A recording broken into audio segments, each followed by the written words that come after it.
Disclaimer. This video is made for entertainment purpose only. It doesn't mean to hurt any. And don't take it seriously. మా RCB team మీ SRH కి ఏం పాపం చేసిందిరా మమ్మల్ని ఇలా చంపుతున్నారు? మాకున్న ఒకే ఒక్క పాజిటివ్ రికార్డు 263ని మింగేశారు. అప్పుడు కూడా మేమంత బాధపడలేదు, ఎందుకంటే అది మీరు ముంబై మీద కొట్టారు కాబట్టి. ఇప్పుడు ఏకంగా మళ్ళీ మీ రికార్డ్ ని మీరే మా ఆర్సీబీ టీం మీద బ్రేక్ చేసి చావుదెబ్బ కొట్టారు. మీ ఆర్సీబీ అంటే మా ఎస్ఆర్హెచ్ టీం కి చాలా ఇష్టం కోహ్లీ అన్న. ఇష్టమైన టీం పైన ఆ మాత్రం స్కోర్ కొట్టకపోతే మర్యాదగా ఉండదని అలా ఆడాల్సి వచ్చింది. మీ మర్యాద తగలయ్యా. ఆ హెడ్ గాడు ఆడినంతసేపు పవర్ ప్లే లో నార్మల్ గానే ఆడాడు. మా పవర్ ప్లే అయిన వెంటనే వాడు పవర్ ప్లే స్టార్ట్ చేశాడు. దాంతో మా బౌలర్లందరూ బౌలింగ్ నేను వేయను అని ఒకటే రచ్చ.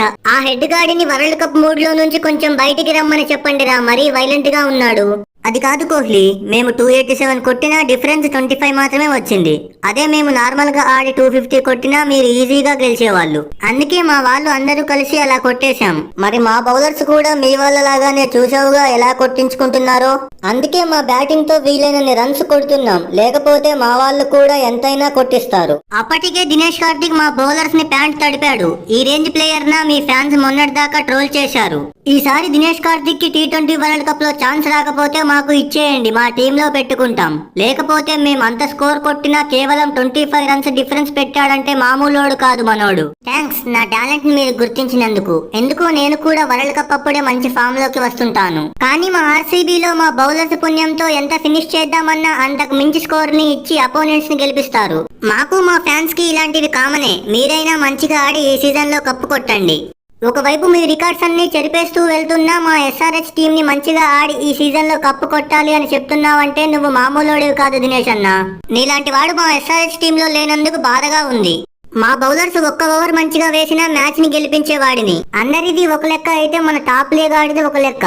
4 ఓవర్లు వేసి 68 ఇచ్చాడు. వీడు ఫారెన్ ప్లేయరా లేక ఫారెన్ మందుబాటులా? ఎస్ఆర్హెచ్ వాళ్ళు అలా కొట్టారు. బ్యాటింగ్ లో మన టీం 2 హాఫ్ సెంచరీలు చేస్తే మన బౌలర్స్ మాత్రం 4 హాఫ్ సెంచరీలు చేశారు. డబ్బులు తీసుకుంటున్నందుకు ఒక్క రోజైనా మంచిగా బౌలింగ్ చేయండి రా మీరు.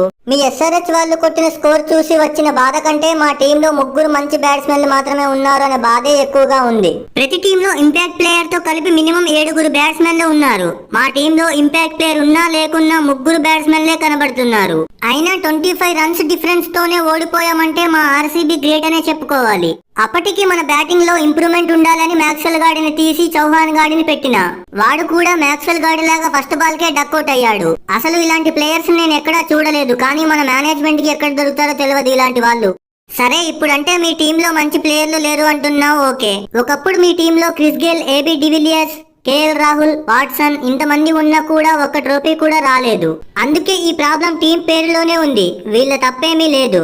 నెక్స్ట్ ఇయర్ అయినా మంచిగా టీం పేరు చేంజ్ చేసి ఆడండి, మంచి రిజల్ట్ ఉంటుంది. అవన్నీ అయ్యే పనులు కాదులే కానీ వదిలేయి. కొట్టినోడే మందు రాసినట్టు చేసిందంతా చేసి ఇప్పుడు మాకే సలహాలు ఇస్తున్నారా? మొత్తానికి ఈ ఇయర్ కూడా కప్పుపోయిందిగా. మీ ఎస్ఆర్హెచ్ వాళ్ళకి హ్యాపీనేగా. ఈ వీడియో మీకు నచ్చినట్లయితే లైక్ చేసి మన ఛానల్ ని సబ్స్క్రైబ్ చేసుకోండి.